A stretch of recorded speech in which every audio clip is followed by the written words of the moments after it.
Terus ketika kita memperbaiki sholat kita, maka sholat kita akan memperbaiki seluruh kehidupan kita. Gitu. Dan itu memang bukan cuma sekedar kata-kata gitu. Jadi ketika kita perbaiki atas ya bawahnya ngikut sebenarnya. Sama halnya dengan misalkan ente nih kenal sama bos perusahaan apa gitu. Begitu anak buahnya ngelihat semuanya ente sama bosnya, anak buahnya, iya Pak Sahil, waduh, baik Pak Sahil setiap hari. Kira-kira begitu. Iya, benar. Gitu. Nah kalau kita misalkan perbaiki bawahnya dulu, atasnya enggak, ke atasnya susah.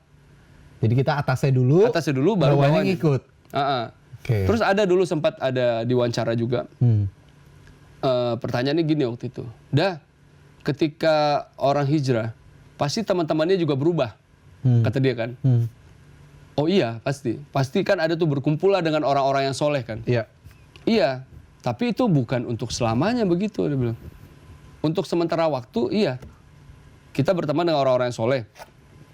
Maksudnya orang-orang yang soleh aja. Yang tidak soleh kita temenin nih. Untuk sementara waktu doang. Tapi ketika kita sudah merasa kuat, kita harus balik lagi nih ke teman-teman kita. Yang masih berantakan, yang masih hidupnya belum, ya pokoknya masih ngelakuin hal-hal yang aneh-aneh lah. Karena kita harus dakwah. Ajak mereka ke kebaikan. Nggak ada gunanya lu begini. Nggak perlu kita ngomongin agama gitu. Kita ngomongin secara logika aja. Kalau lu begini, jadinya begini. Lu begini, karena kalau orang dia ngomongin agama, duluan langsung mental. Iya pasti. Jangankan orang kita dulu juga gitu. Dikasih ayat apa, sok tahu lu gitu. Kayak paling bener aja hidup lu. Oh sempet ya gitu ya? Sempet. Gitu. Oke. Dah ini ustadz, bodoh amat. Emang ustadz bener? Gak semua ustadz juga bener. Kita ngomong gitu dulu. Bodoh amat yang gak tepat. Gak tepat. Nah jadi karena berkaca kepada diri sendiri, akhirnya ketika kita ketemu dengan banyak teman gitu, awalnya nggak akan pernah ngomongin agama. Kita hanya ngomongin masalah kebaikan, hal positif dan segala macam. Makanya kalau ada yang bilang, "Dah lu penyanyi religi?" Enggak. Tapi lagu-lagu lu banyak yang religi, iya. Tapi ada juga yang lagu yang lu denger kayak biasa aja kan kita bilang. Walaupun basicnya sebenarnya sama gitu. Tapi ini adalah hal positif yang diperlihatkan di sini. Karena tidak semua orang ketika kita ngomong agama mereka terima. Iya, Yang penting kita tunjukin kebaikan itu aja kan. Kebaikan aja udah kasih lihat kebaikan. Karena kan orang jadi gini, orang itu orang yang bukan Anda merasa Anda paham agama ya gitu dibandingin yang lain enggak. Tapi orang yang agamanya bagus tidak dilihat dari ayat-ayat yang keluar dari mulutnya dia. Tapi dilihat bagaimana caranya dia ke orang lain. Gimana adabnya dia. Gimana akhlaknya, gimana attitude-nya. Dilihat dari bagian itu aja. Ketika orang yang berakhlaknya bagus, adabnya bagus, attitude-nya bagus, insya Allah sih agamanya bagus. Gitu. Iya, paham. Jadi emang yang harus kita tularkan itu adalah kebaikannya dulu. Supaya mereka nggak mental. Supaya nggak mental. Gitu loh. Iya. Karena zaman Rasulullah aja nih, Rasulullah tuh nggak ada tuh yang namanya memaksakan orang kan. Gitu. Ingat gak kisah yang ada pengemis buta tua yang setiap hari dikasih makan sama Rasul? Iya. Tapi setiap hari itu pengemis buta itu bilang gini, apa itu Muhammad? Waduh, padahal yang ngasih makan dia Muhammad nih. Gitu. Sampai Rasul meninggal, udah nggak ada lagi yang nyuapin dia setiap hari. Terus datanglah salah satu sahabat nyuapin. Kok ini beda nih orang yang nyuapin? Ini bukan yang kemarin biasa nyuapin nih. Oh, orang yang kemarin tuh udah meninggal. Merinding. Siapa namanya?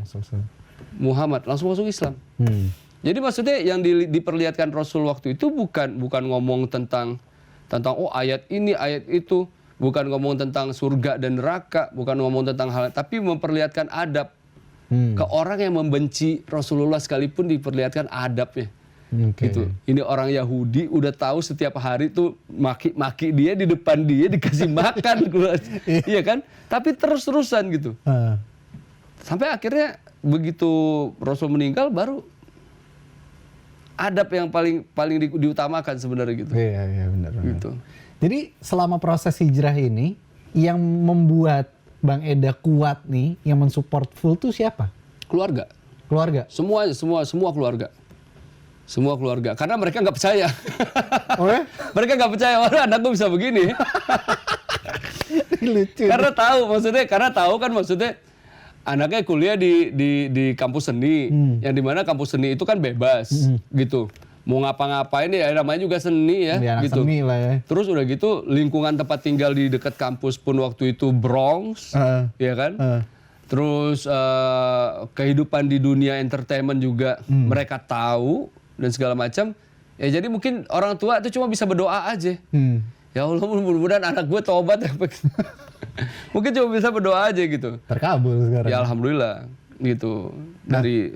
Sekarang setelah hijrah ini apa yang dirasain? Tenang aja. Tenang, Bang. Jadi, nah ini poin yang paling penting sih sebenarnya. Jadi sebelum hijrah hal yang tidak pernah dirasakan itu adalah ketenangan. Tapi setelah hijrah baru dapat. Gitu. Jadi poinnya kalau kita nggak tenang ngadapin hidup ya semua nggak akan enak gitu. Dan semua masalah tidak akan bisa terselesaikan dengan baik. Karena kita nggak tenang. Ketika kita hijrah itu kita bukan berarti menjadi orang lain. Gitu. Kita tetap menjadi diri kita sendiri, tapi yang kita benerin itu adalah hubungan kita sama Allahnya. Gitu. Thalatha Itsnan Wahid. Wassalamualaikum warahmatullahi wabarakatuh.